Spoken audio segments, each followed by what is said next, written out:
So, welcome to the September midday cafe for the Great Lakes region. And we are really becoming the online virtual region, aren't we? Because we're from all over the place. And, even as we're seeing backgrounds from the Coliseum and those type of things, it is the place to be. And so we're glad you've joined us. Thanks for giving this hour to really further your Enneagram wisdom and wonder about how you could use the Enneagram in your real life. So we're excited about Teresa sharing with us today. I'll let Claire introduce her very shortly here, but we want to let you know about a few opportunities that we have in this region that are great training and just ongoing ways that you can practice using the Enneagram. And so Marcy Maderi is offering Enneagram panels online, and she offers it through the well, but as we said, it's online. And so there's a link you can register for that in the sidebar. Teresa McCloy, that's going to be sharing today, the creator of the Real Life Process. She and I have a retreat that we're hosting this weekend. It's not too late to join. It's all virtual, so you can be in the room where it happens on the 18th and 19th. There's a registration there as well, but we use the tool of the Enneagram to help you know your real self well, to then live your best real life and do your best real work. And then Clare Loughrige, our GLR president, is hosting a retreat with her other co-authors of the book Spiritual Rhythms for the Enneagram. It's called The Dark Night of the Soul, 9 Ways to Prepare for Great Light. And we all need that right now. So September 26th, there's still time. That is online as well. So any of those opportunities, we would love to have you join us. And as we said, we're so grateful to be in community with you. It's just really important in this season. So I want to go ahead and introduce Claire. And so she is our Great Lakes president and our host today for the cafe. Well, I want to say welcome to everyone here. We've got Illinois and Wisconsin, and of course, Effingham, Illinois. And we love it so much. San Francisco Bay. And she just likes to say it. It's a fun city. Oregon and Arkansas and Battle Creek, Michigan, and Granger, Indiana, and Austin, Texas, and historic Marshall, Michigan, Rosenberg, Pennsylvania. So great to have you here. It's so funny. We'll announce it next month, but we have some new board members coming on the Great Lakes region. And one of the people that I invited said, well, I don't think my state touches the Great Lakes. And so we may rename our region Near Any Lake and welcome people from around the world. If you haven't known about the Great Lakes region prior to this call, we just invite you to check us out on the YouTube channel. We've had lots of great folks that have presented here, and we really are committed to helping people navigate the journey. And the Enneagram is one of those wonderful maps that helps us on the journey. And so I know if you're here, we don't have to convince you that the Enneagram might be of service to you in some way or another. And journeying in this, especially through crazy Corona, COVID, fires and floods and elections. Need I say more? And so, oh, how we need to have a map to help us know our own inner terrain. And, one of the things that I love about our guest today, Teresa McCloy, is that she really has given herself to learning and remaining a student. Because I think all of us, if we know anything in the second half of life, and it looks like most of us are second half of lifers here at the moment, except for Erica, maybe. Wendy. Wendy, I'm sorry, Wendy, of course. What we know is that if we remain students, we will never cease to be amazed at what can be opened up for us. And so Teresa's been a great example of that, studying the Enneagram in many different places, and you know, getting to serve on this board as our treasurer, and then accepting a position with the global board for the International Enneagram Association, and coming up with her own very real life process. And this engaging what is known as the Harmony Enneagram, and then her own practice as a Christian coach, brings together some really lovely parts of what she's learned for the sake of others. So I just want to begin, before we turn it over to Teresa, with just an opening practice, an opening meditation. And so I'm going to invite you to get comfortable wherever you are. And you can let your gaze soften, or you can close your eyes, whatever's more comfortable. And just take a breath. And allow yourself to become present here and now. You're not where you were, and you're not where you're going in the afternoon, but you're here with these people in this moment. And taking a breath in and down.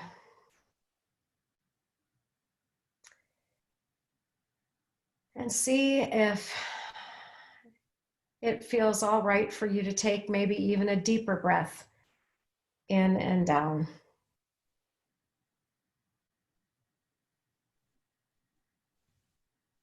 And if you could just, if you're all right with this, allow yourself, as you're breathing, to let a smile turn up on your face.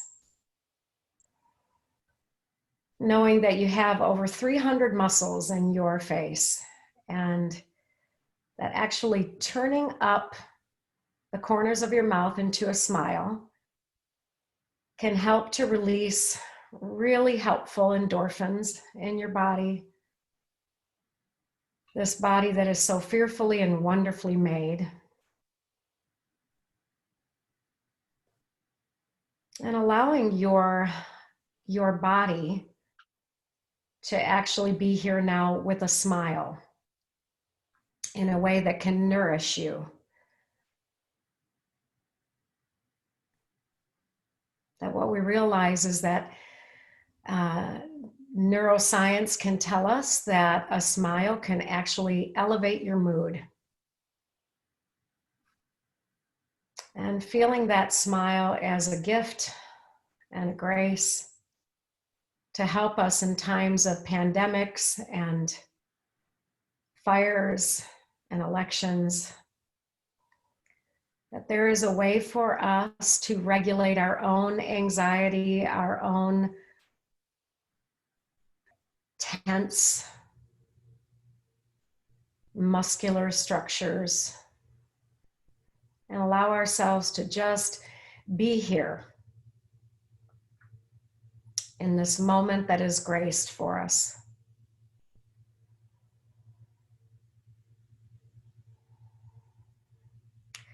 And so with that smile, we just want to welcome our dear friend, Teresa McCloy, and ask you, Teresa, to tell us what this real work is all about for you, and how it has served you on your journey over these years, the way your story has evolved to welcome Christian life coaching, the Enneagram, other tools that have helped you find your way.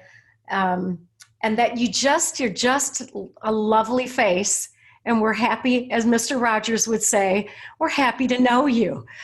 And so thanks for being here today. Tell us a bit about the real life, real work that you're doing.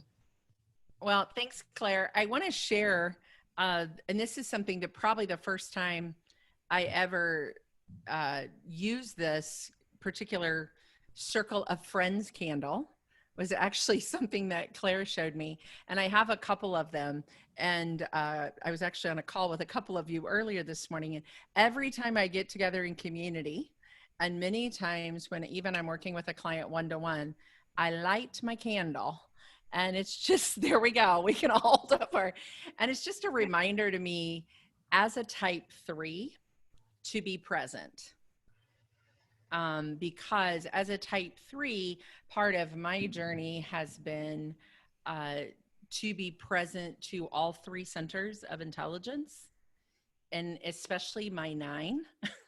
You know, that piece, can I be present in the moment? And if you are familiar with what we call the stances of the Enneagram, the energies of, you know, the stances of each one. I'm a forward moving type, so I see the world in the future and what's next and all of those things.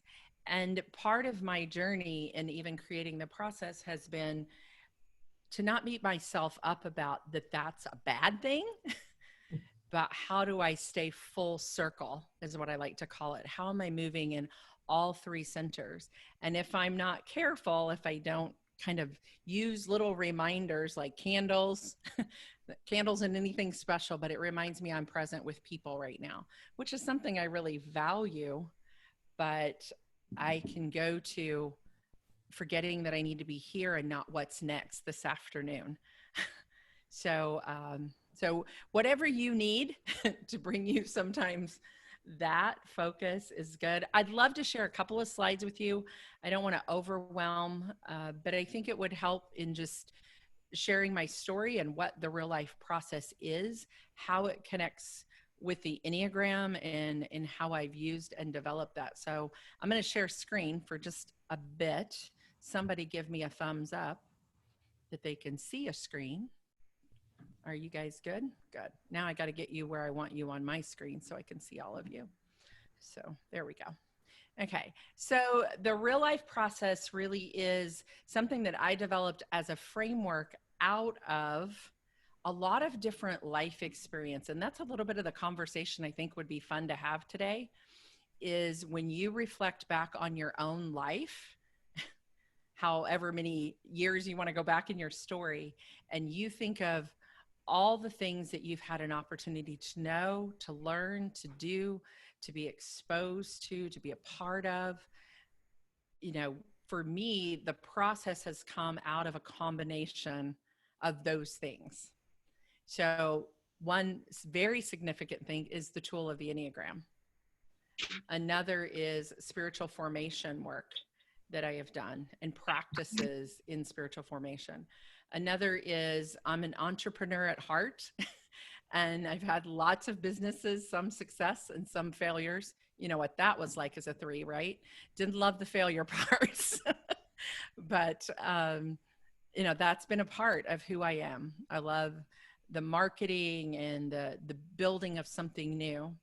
And then I also was trained in a process when I very first started coaching called the 12-week year concepts.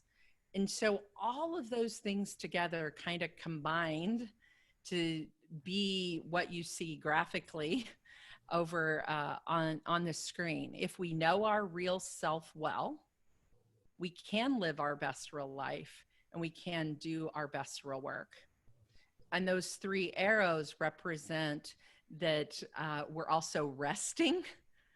So how do you take time off? How do you really come to a place of Sabbath, sometimes is the word that we use in a spiritual sense? How do you renew yourself? What do you enjoy doing? And how do you review it on a regular basis? And again, as a spiritual practice, we might call that the examine. So to me, those 3 circles visually represent the sustainability of life then, how we're putting that all together. I've come up with a term, and it actually comes from the spiritual formation work and some of that I did, that what the real life process is for me as a modern day rule of life. It's a way of helping people to see how they can live in certain patterns, behaviors, routines, discerning it. As they consider the ways they've been designed, the values, we're going to talk about that a little bit today, the values that they have. Once it's written, it serves as a tool that can help you make decisions about how to determine and order and align your days. So that statement comes back to all of these things.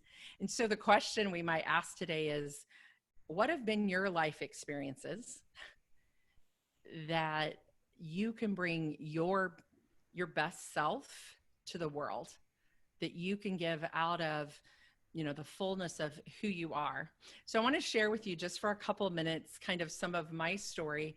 And remember, I shared with you, I'm an Enneagram 3. So I want you to see even some of the threeness that starts out really strong, and then the growth to live in. I've done most of my Enneagram training with Clare's process of the harmony and the motions of the soul, and how that works in a full circle place.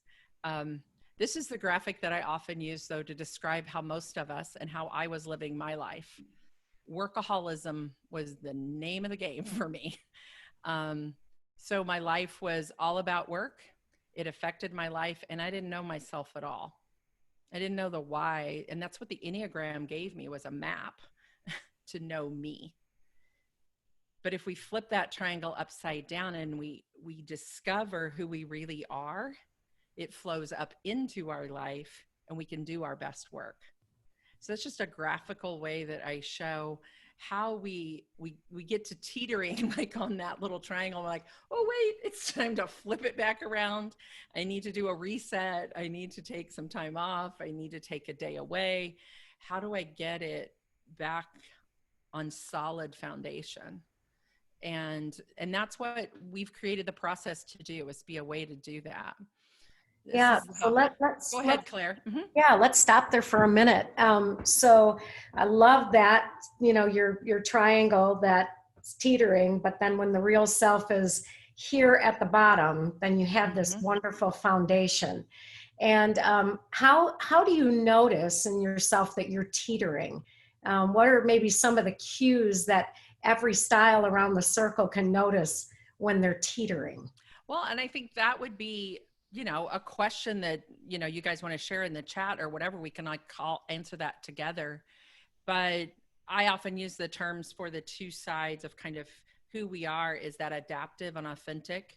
So we have some authentic behaviors that are who we were designed to be, to bring our best real self. So for me, if I'm speeding up, if I'm cramming a lot of things into my day, if there's no white space or margin, I'm starting to get my triangle out of balance, and I'm starting to flip over to the other side. And so, you know, that's one signal for me. It can be, you know, short responses to those I really care about and love, you know, and these are the everyday, ordinary stuff. This is the real life stuff that I really think the Enneagram gives us some language around. So I'd be interested to know, even from others, what are some behaviors, some patterns, some things you know about yourself from your own type that you go. Erica actually shared something this morning in another group call that we were in. What's a trigger for you, Erica, as a 6? Yeah, I can get really hyper vigilant. And so for me, last night, I just had something that came through really after work hours. And it was something that I knew I needed to respond to, but just taking a breath and saying, is this an emergency? Do I have to fix this right now? And am I owning this? Because I was really being responsible. I felt like what I was sending out had been approved. And then there was a shift. So sometimes if things are inconsistent for me as a 6 and I get mixed messages, I can really speed up. But I just had to breathe, and I had to, even in accountability, send Teresa a message and say, hey, I'm paying attention to this, and I'm going to address this in the morning because it will be better, and I will give a better whole self response then. Yeah. Anyone else, like from their type, know when they start to feel that shift to the upside down? Michelle has a comment there. Don't take time to swim. So for Michelle, it's physical.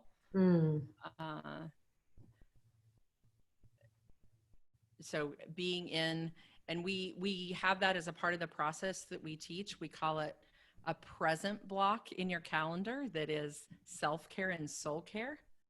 And if you go without too many days of that, you know, it starts to shift. Nice. Okay. So that's the shift that we're seeing is, am I feeling this hair on fire. And that's often how I describe it. When you start to feel like the hair's on fire, then it's time to look at, what's my head, my heart, my gut, my body. What are all three of those things feeling right now? Maybe it's anger, if you're from the gut triad, and like, how can I connect to the other two centers? Or my overly emotional, how can I connect to what do I really know to be true about the situation?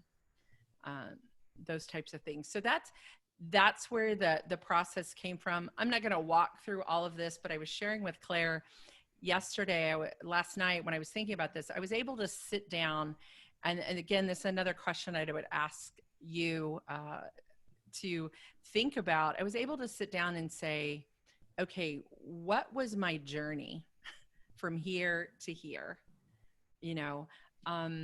Interestingly enough, it's been a 10-year process. I actually met Claire as part of a spiritual formation community where she was a spiritual director. And that's where I was introduced to the Enneagram. That time I was working in full-time ministry. And then I really looked hard at spiritual direction. And I thought, so here are my three in my story. Oh, I'll go do this. This is what I'll do. I'll be a spiritual director. So I did that training, and that was good. And it was part of what I needed to do in learning to listen well. But then I'm like, that's not quite me. I feel much more of a coaching forward approach to how I love to work with people. So I did coach training, and then I'm like, you can see how I'm just seeking, like, what's next? Also, I think as a 3, I was looking for a lot of validation. Am I enough? And I remember having a coach say to me, you don't need to learn anything else. Like, what you need to know. Use the life experience. Use who you are, what you know. It's where I was introduced to spiritual direction through Claire and another good friend of mine, Sybil Towner, who's part of our community, and introduced to the Enneagram, to the harmony. All of that was a journey. But now when I can look back, I can see I needed that piece. So one of the tools that I love is a tool called One Life Maps. And they are a tool, Eric, I'll click the link there in the resource. If you've never worked with the maps and combine them with your Enneagram, they're a great resource to just time out your story, because many times you can see patterns within your story, and we can see our Enneagram patterns of behavior and those types of things. So that's been a helpful tool for me, and a part of my journey even to go. And when I got to here, I could see how, wow, I love working with the Enneagram. I really love people having forward motion. I love creating a framework. So that's what I ended up creating with the process, ended up getting my coaching, and moved to, and I thought I'd just give you a brief overview. This is the 4 steps of the process. Many times I say it's not rocket science. It's not like some of these things haven't been done before, but what we're really helping people do is learn about their being, the bottom of that triangle, their Enneagram, their needs, their values, and we'll share a resource with you about that here in a minute. How do they put that into actionable steps? That's where my 12-week year training and my coaching training comes in, and moving forward in the next 60 to 90 days. How do I put that in something that becomes a part of my everyday ordinary life? Now, how do I break down where I want to go into, well, where would I fit, that in? Who are the people that matter to me? What really matters? Is that showing up on my calendar? Dave Ramsey always says, I can tell how you value things by your checkbook. And I would say I can tell how we value things by the time that we spend, and by who we spend it with and how we're spending it. So, it's not always about being productive. That's hard for me to say as a 3 because I want to get her done. So, but it's forget productivity, do what matters. You know, be present. And then our last step in that is learning to then have those sustainable rhythms and routines. And that comes, a day off wasn't in my vocabulary. Like, I didn't even know what that meant until, 5 or 6 years ago. And, I'm much more creative. I'm much more present to the other days of the week when I learn to rest, to renew, to review. So that's kind of the overview of the framework that we've created and continue to refine and define. And then I did the crazy thing. So when COVID hit, I don't know what you all did, but I had to adjust a lot in my life and go, okay, I was supposed to speak a lot this year. I was supposed to do a lot of travel. Well, that's not happening. So something that had been on my heart, and this goes to what I thought we might talk about for a few minutes, is this idea of values and needs. But one of my values that I've been able to identify is that I love to teach and I love to train. And so when I looked in March and, we're like, okay, we're not going to be doing, what can I do? And God had just put it on my heart that, at some point, letting others use your process, letting others use your framework. So I opened up a program to train other facilitators in how to use my process. And we started that in March, and we now have 14 facilitators, crazily enough, that will finish up training at the end of November. Chris Hines and Erica that are on the call are two of those. Erica is actually one of our coaches, and Chris is finishing up his training right now. And it's just so exciting to share the tool of the Enneagram. Many of them have been through Claire's training, and then combine it, and this may not be a great way to say it, but the process helps give the Enneagram legs. Okay, so I know the tool. Now what can I do with it? How does it apply into my everyday life? How do I, when I'm like resistant to wanting to do something, that's on my calendar, how can I use the Enneagram to go back and look at that? So I use it in my business coaching. I use it in life coaching. To really use the framework of the REALIFE process to give it the legs to the Enneagram of actionable. Because as I worked as an Enneagram practitioner, and we each do that differently. Claire does it differently in spiritual direction. Some of you use it as consultants in the ministry space. It's finding how you take the Enneagram and make it yours, like not changing the process, but changing it into the work that you do. So that's been a part of my story. And when we align those values, Erica can you share your screen? And this is a free download that you can go out to our website at the REALIFE Process and get this. This is something we've been working with. It's a free little worksheet of, identifying what are your top 5 needs and what are your top 5 values. And it's so interesting to look at these then even in relationship to your Enneagram type. So just read through real quickly. I'd love for you either in the chat or verbally unmute yourself and just say from that needs list. So needs are things that literally we couldn't live without. Like these are part of like, I need this. Where's this showing up for you in your calendar? Where's it showing up for you in your relationships? Any words stand out for anybody from the needs list?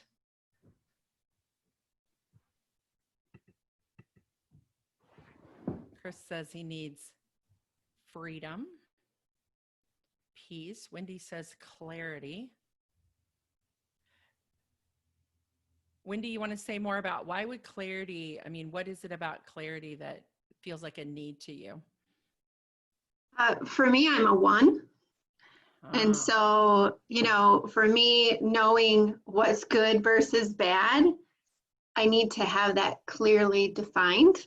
So I find that, you know, even for instance, I'll give a quick example, you know, working with a budget. If I don't have a budget, I can be so mentally exhausted every single time I spend money because I don't know if I did good or bad. Mm-hmm. And it's exhausting thinking, you know, did I spend too much money? Did I not? You know, did I, you know, and so it can just be really exhausting. So clarity is very important to me. Mm. Thank you for that. And that was such a great example of how your Enneagram type and the need gives clarity to your Enneagram type, like as a Mhm. one, right? And then Yep. you described your feeling, it feels exhausting. It is. So if you would work with Wendy, if I took in this business context and I worked with Wendy, and Wendy, I don't know you that well, and I worked with you and I was on your team and I blew your budget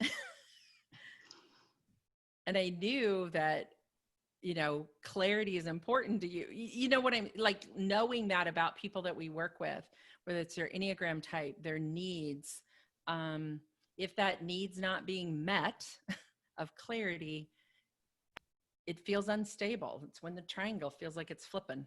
Like, my triangle just flipped over. Someone else said cared for. It was John. John, are you on? Where did John go?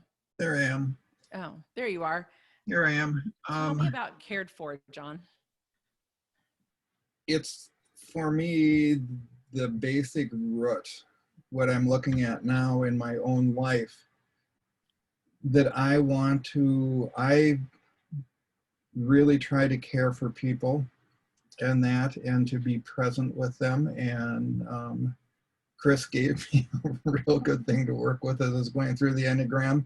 Is something that I'm working with is to live in the mess of life and not always plan, but to be, you know, to come back to that. And I'm realizing that that is also what I'm looking for, is to know that someone is there for me, you know, and just that's the biggest. My mom is 93 in assisted living.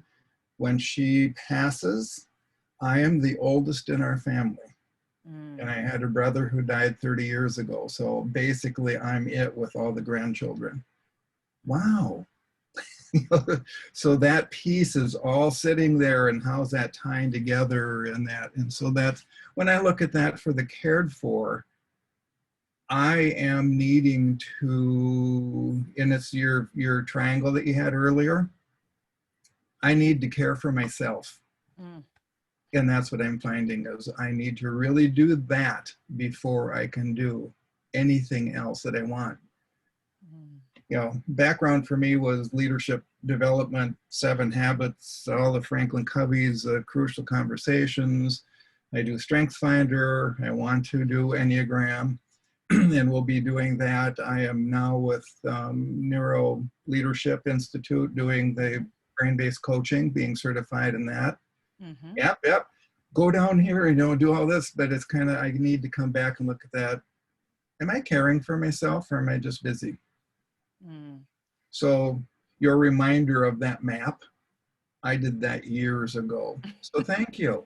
I need to do that again. So after today, this afternoon, you know what I'm going to be doing. Yeah. So that's the cared for. And that's so good, John. Thank you for sharing. John, can you tell us what your Enneagram style Yeah, is? that's what I was going to ask. 7 is my major, 1 and 4 with a left to the 8. So it was really interesting, you know, and that's as we went down to do it, I want to get things done and that and plan and all that, but I need to be present. And that's what I have found out in walking through that. What I'm doing is fine. I mean, I love doing it. But what I have found out is Dad passed away 10 years ago. My brother passed away 30 years ago, you know, and it's all of this. What have I done to have that presence? Well, and part of when I created the process, the framework that we use and that I coach with, part of what I love about a process, and when you mentioned Stephen Covey, like I'm right there with you, like I had the planner, the whole 9 yards, been there, done that. But what I like is resetting every 90 days is something that I found very helpful, because if I get too far off track, if I get too far around, if I set that routine and that rhythm to have either a one-day retreat, even if I'm going to do it in my own home, or a week-long retreat or 2 or 3 days away. And I learned that rhythm actually when I was in that spiritual formation community, of just that time of going away, getting up on the balcony of my life. I used to have a little country church beside us when I was a little girl, and I would go there and I would stand in the balcony and look down, and you can kind of get the big picture, right? Of, where everybody sits in the pews and all of that type of thing. And that's what I always think of when I think of going away on a day that I've planned to say, whew, I need to do some work here. I need to do some reviewing. Yeah. So, go ahead, Claire. Yeah. And Teresa, what I'm wondering if the work that you're doing, the way that you talk to different people from different Enneagram styles, because 90 days would be way too long for me to do a reset. Mm-hmm. So I wonder if you notice with different styles, whether or not there's a connection with what we've dismissed in our harmony triad, Mm-hmm. those kinds of things, because 90 days I could really get off track if I waited. Well, 90 and days. so I'll say this, that the 3 R's, we call it the 4th step in the process, is a weekly review. So there's a weekly review built in, and most people find either Friday at the end of their workday or Sunday evening as they're coming into their new week. Or I know for you have a practice of taking Sabbath on Monday. So there's a weekly piece built in. Got to have that weekly Sabbath or rest day reset. But then that bigger picture of stepping back kind of out of life, about every 3 months or so, I find it helpful to have that. And I learned that practice really through the retreat practice that we have. So whether you're doing that alone or with someone, with your spouse or whoever. So Teresa, question for you. In doing that 90 days, is that kind of, and I'm kind of playing with that and looking at that, it makes me stay present in the process and not go to my default. Mm-hmm. That sort of thing. I just retired, so I'm reworking myself. And my financial advisor said, do not do anything for 3 to 4 months. And depending on just type, listen, so it's that just listen. And right now what I'm finding is I honestly can say God is throwing lines in front of me and I'm chasing them, and it's stuff I never would have done because that isn't how I do things. That's when Chris said, stay in the mess. It's been a good 90 days, 120. And it's just now coming forward.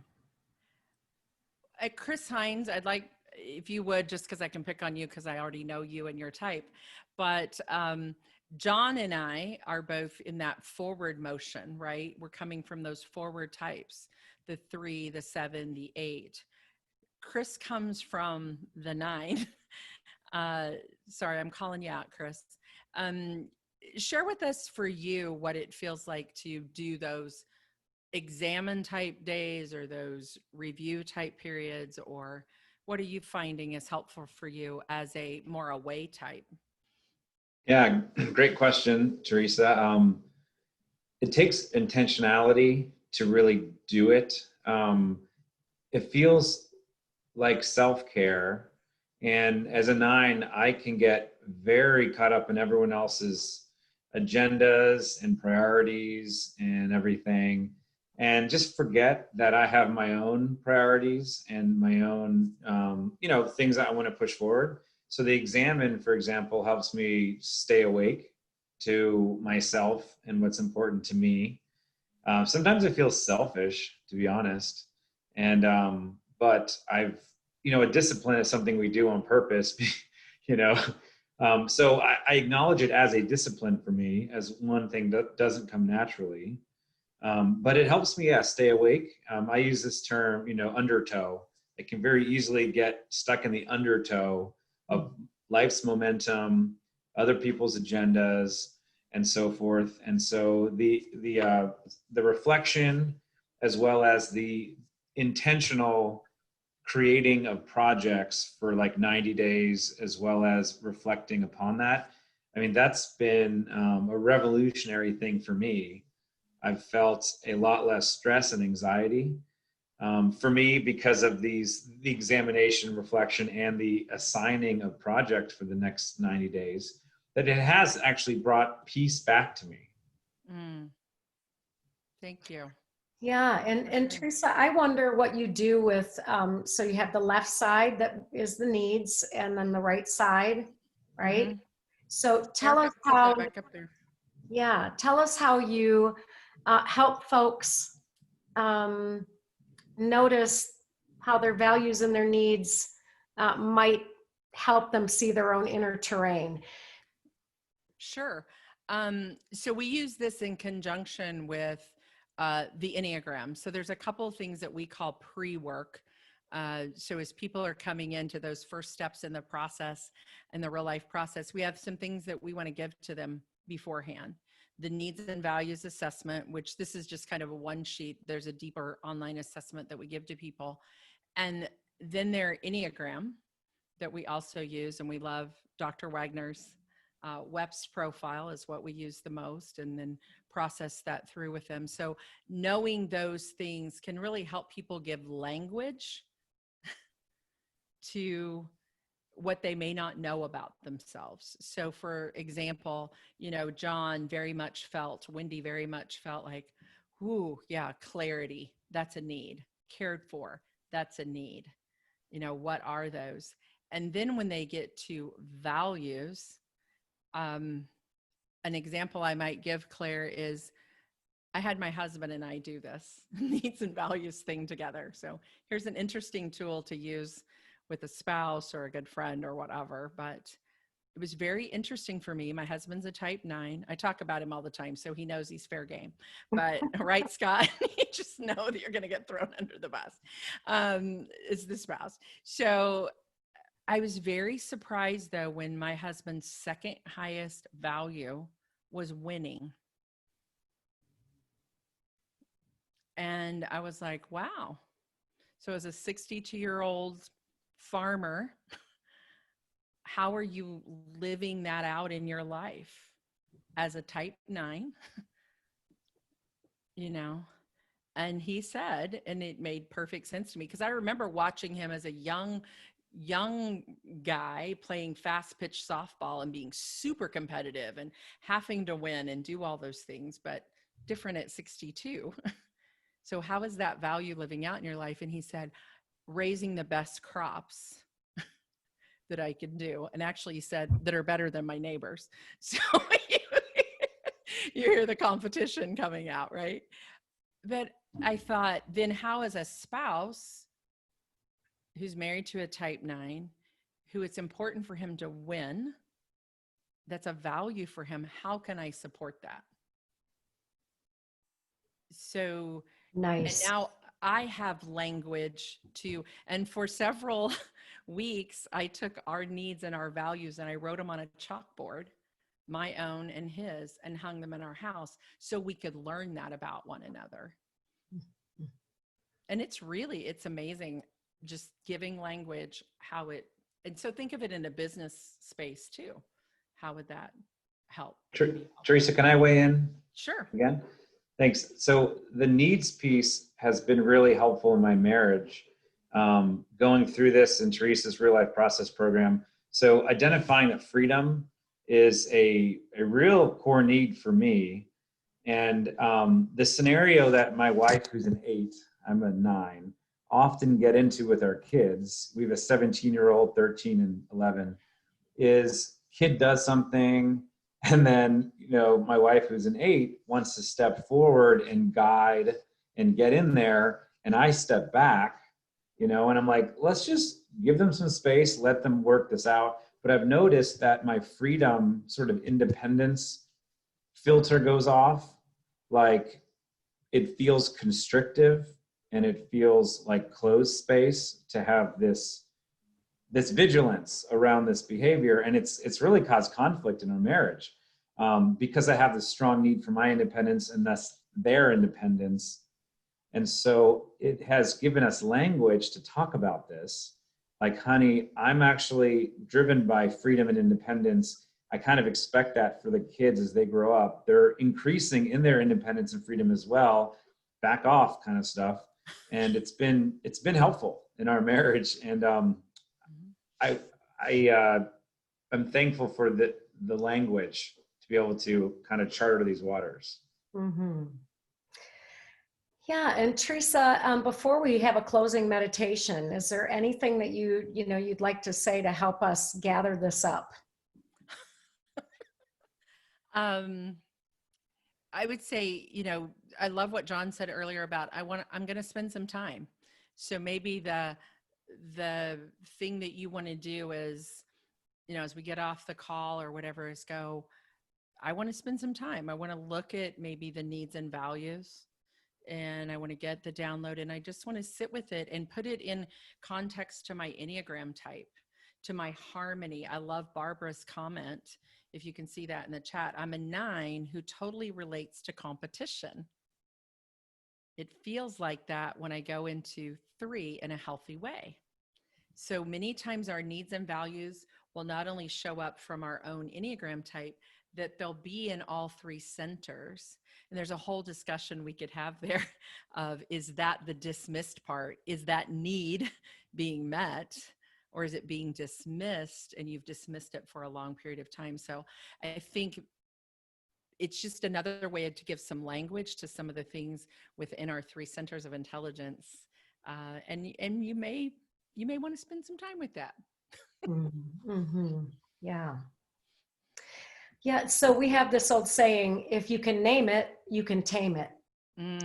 And so there is this wonderful way of, opening up to something that may feel like it has more energy than you can handle in the moment, or it has more energy than you can even hope to have in your life. You could get kind of defeatist about it, but when you can name it, you can tame the energies that are keeping you from being open to what it is that you long for.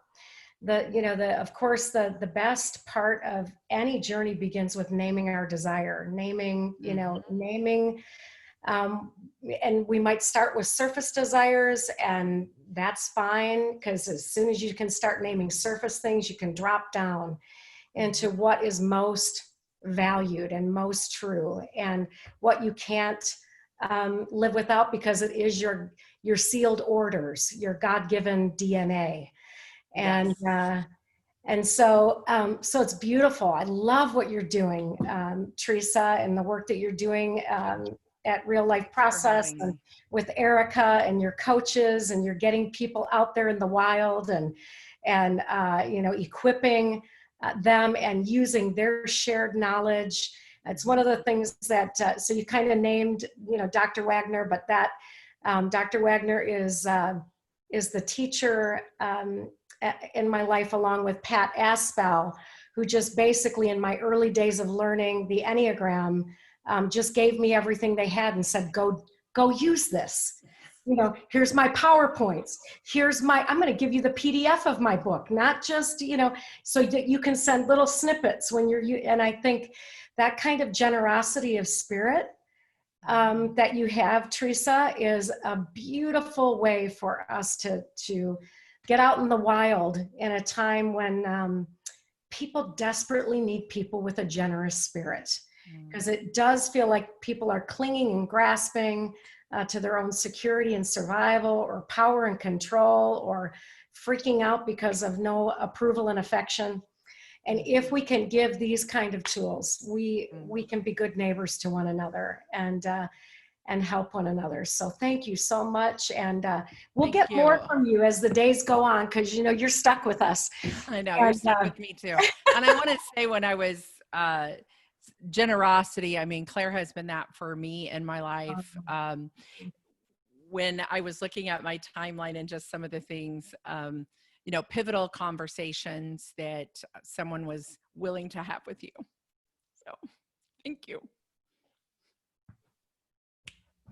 for that generosity, but also I remember I was in her very first the number uno motions of the soul training that she did, and her generosity there to just give from that place is, she was still learning and developing. That's where I feel like I am with my process, is just, and we do teach from that place of the harmony when we work with the Enneagram. And so just that, you know, I'm still in the messy middle sometimes, but that's the fun place to be when you're, you know, and that's kind of my threeness. But, and if you want to know more about values and needs, I have a podcast that you can listen to. It's now called the REALIFE Process podcast. Used to be called the Enneagram in Your Real Life, but we just switched it. And the last 2 episodes are on needs and values. The one that came out today is on values. So if you kind of like that and how does it work with the Enneagram, they're like 15, 20 minutes long if you want more info there. But thank you, Claire, for your generosity and your encouragement, both you and Scott, as we've kind of journeyed together for these past few years. It's been fun. Well, this has been really valuable, and I'm grateful that we can learn from you and continue to learn from you.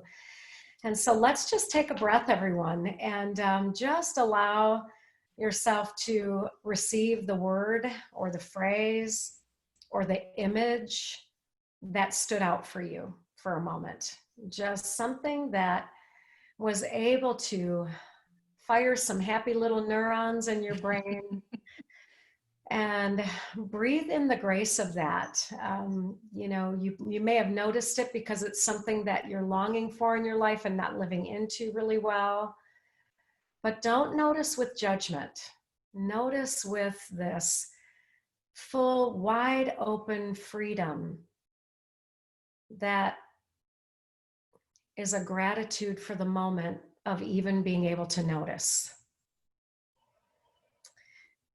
And if you've noticed something, anything on this day, whether it was an image, a word, a phrase, the tone of Teresa's voice in saying something, just breathe that right into your heart space for about 11 seconds.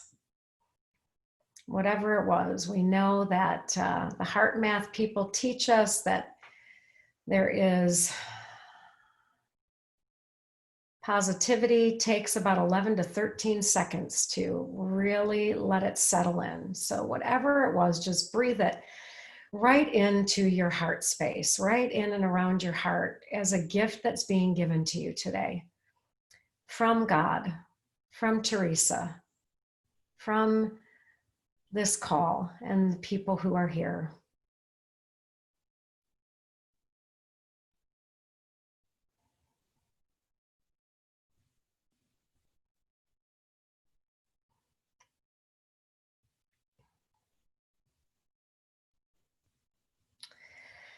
And with that, we just take an exhale and say, go on, friends, and live into your real life.